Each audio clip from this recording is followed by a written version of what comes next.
Hello, good morning, good afternoon, good evening, whatever time of day it is. I hope you are well.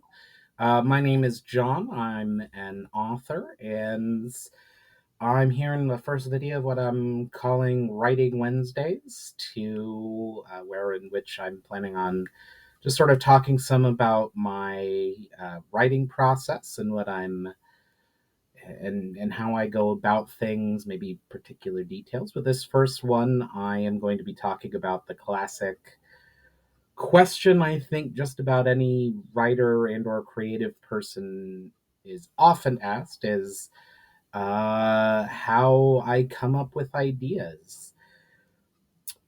Really, what it seems a little strange to say, but I tend to be a very much like mental sort of like story planner, for lack of a better word, where I get a particular idea or something that interests me. Honestly, at least quite a lot of the time, I'm not sure I really know where that comes from, if I'm being honest. Um, or where I get those ideas from. But basically, usually it starts with like a single scene or a single character that oftentimes when I'm doing sort of manual tasks like doing the dishes, mowing the lawn, etc., that don't really require a lot of thought. I just start playing through, constructing these scenes in my head of, again, this character or event, or often, a conversation or an action sequence that's interesting to me.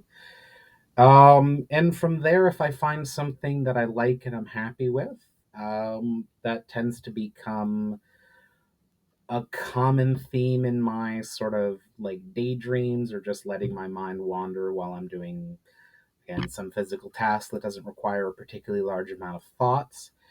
Um, and it sort of builds from there. Sometimes I keep workshopping, I'll often keep workshopping that original scene, but I start imagining where those characters and where those events would go from there.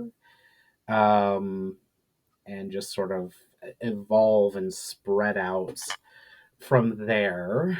Um, and once I have sort of, the framework of a story, um, you know, some key events or key character arcs that sort of I like and work well in the head, that sort of gets locked in. I'm working on doing better about actually getting some of those, written down and put out and being getting more regular with my writing.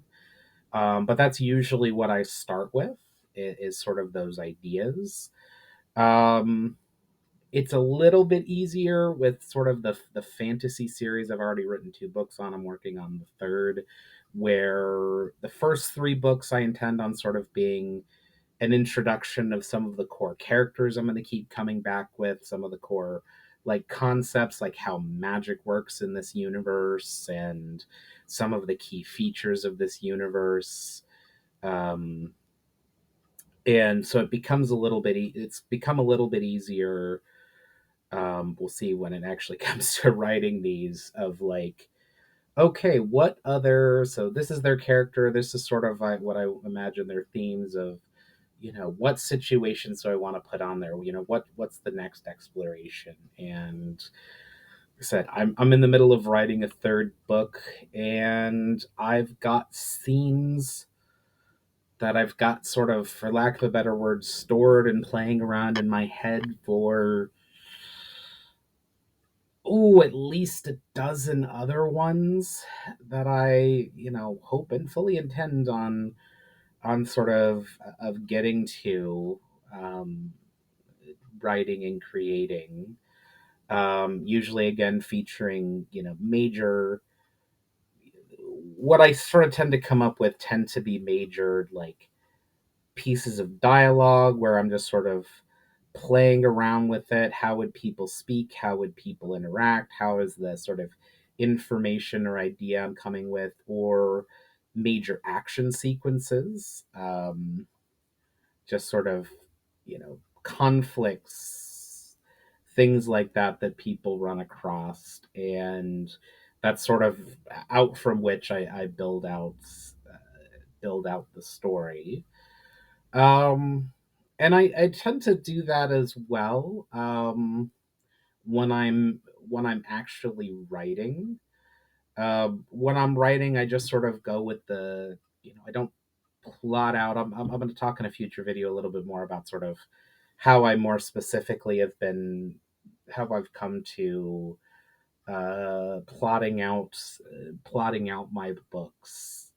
But really, they stretch out from those ideas, and when I'm actually writing, I just sort of like to get sort of in a flow or explore where things go while still having those specific core sequences in the story together helps me know what I'm working towards, what the characters are going towards, what the plot is going towards, and sort of keeps things at least somewhat on track.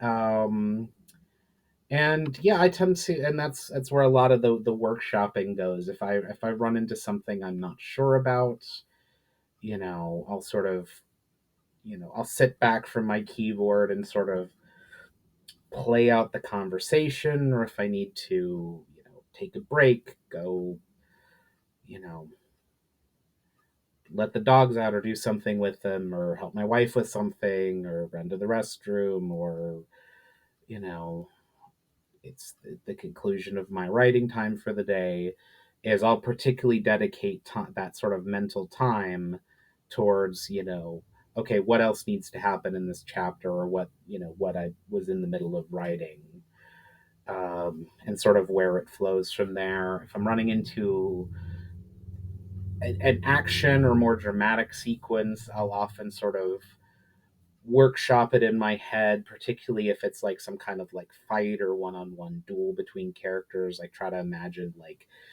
you know, what some of like the weapon moves or physical moves would look like to attempt to create some form of consistency or reality. Yes, of course it is. You know, it's fantasy, so there's certain rules I of course can break, but break or change due to the magic system in the world, and it's my story. But I do try to keep things somewhat realistic. Sometimes that involves like particular researching things. If there's a particular thing I'm not sure how to describe, I'll go online, take a look at this a particular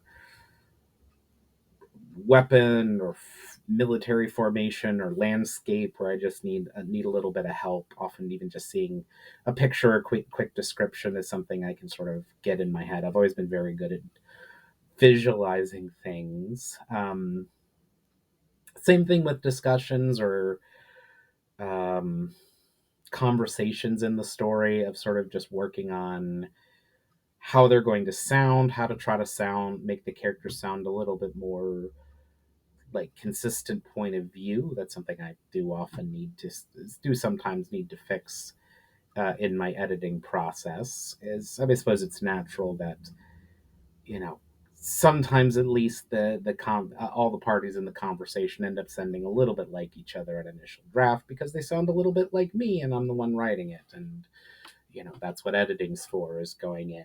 But I at least try to like plan out stuff like that, of like what their personality is, what their point of view, how they're going to react to things. um, I find that very helpful. Certainly I know some people, I've read articles, recommendations, this is sort of a do whatever works for you, because I do have a very active and visual imagination.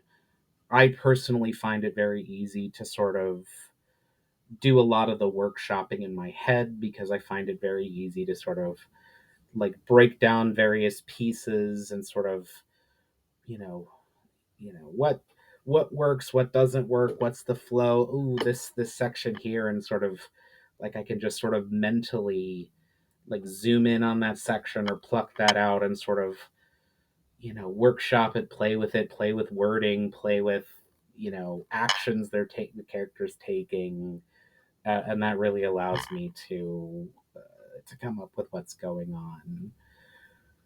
Um, and yeah, that's probably the most.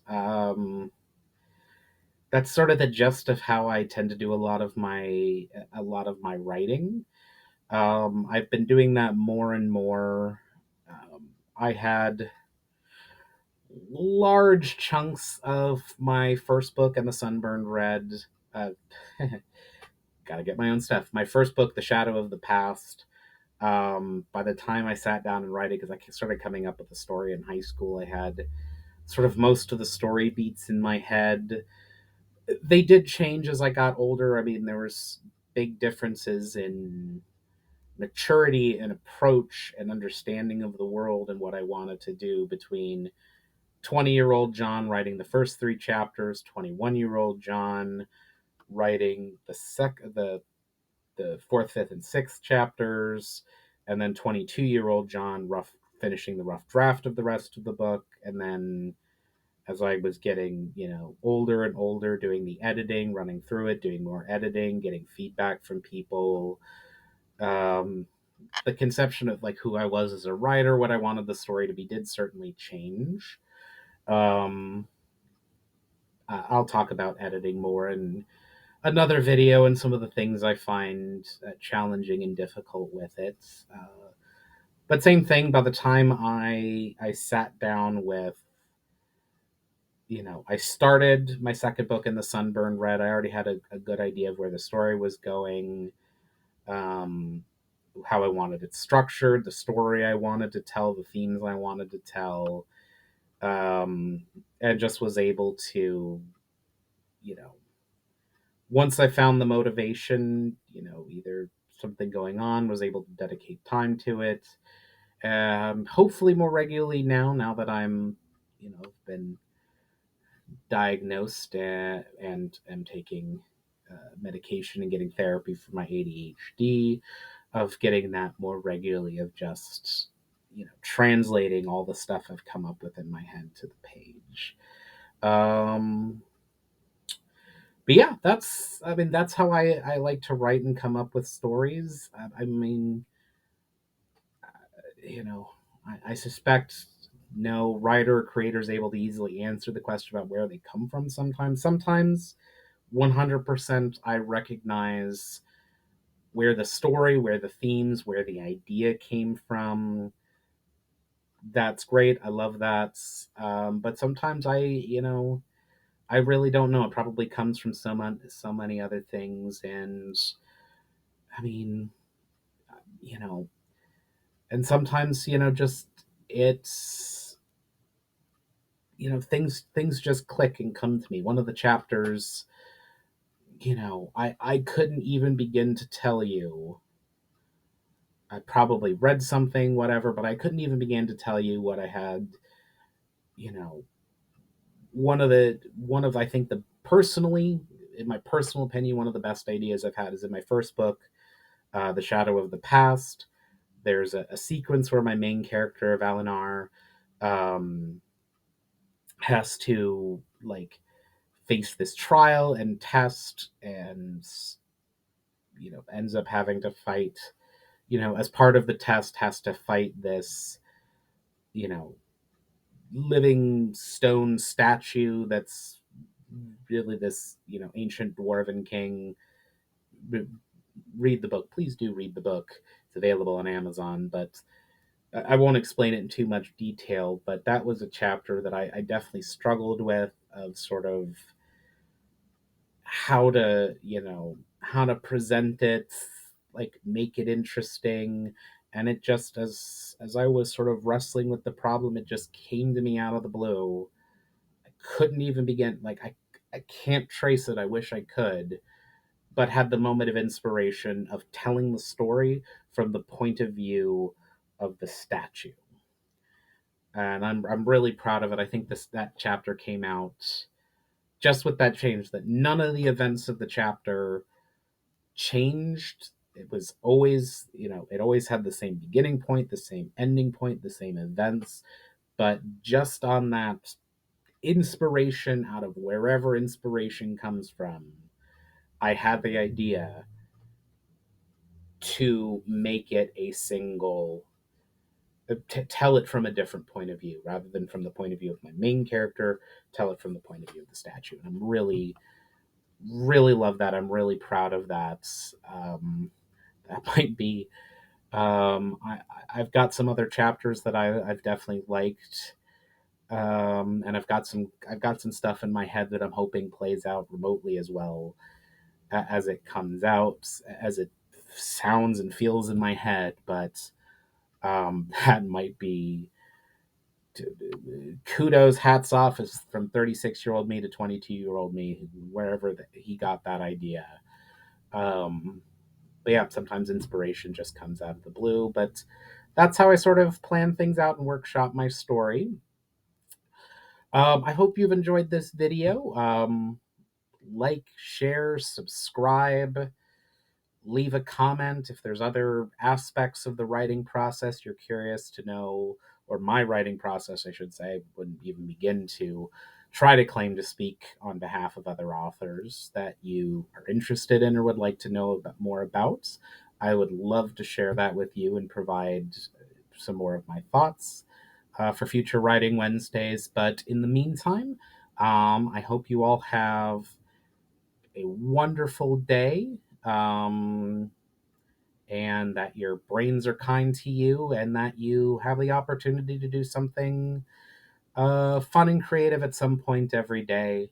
I do hope you, and that's me signing off, and I'll see you on the next one.